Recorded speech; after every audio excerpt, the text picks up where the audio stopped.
So what is the retirement spending smile and how can it help our retirement planning?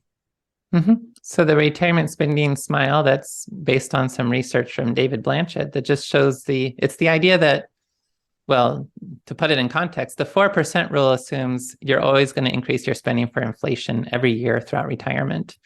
And David Blanchett noted that with looking at actual spending patterns for real retirees, spending doesn't tend to keep up with inflation. It tends to decline over time.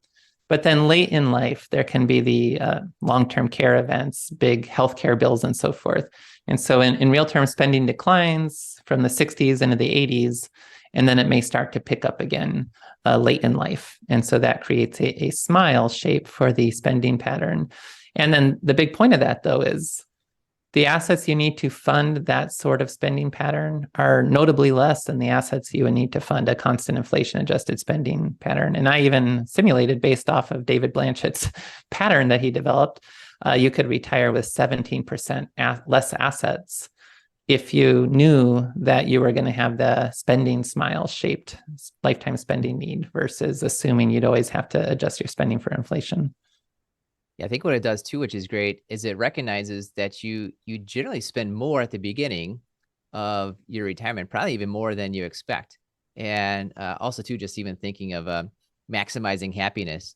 Like if you intentionally spent a little bit more the first few years of life, understanding that you're likely to spend less later on, it's probably going to add not just to your probability of financial success, but probably your retirement happiness success just by planning for what naturally happens. And when you follow a rule like the 4% rule or any kind of guideline that just assumes an exactly the same spending amount, that's not really matching up with reality or matching up with what gives you the most happiness in retirement.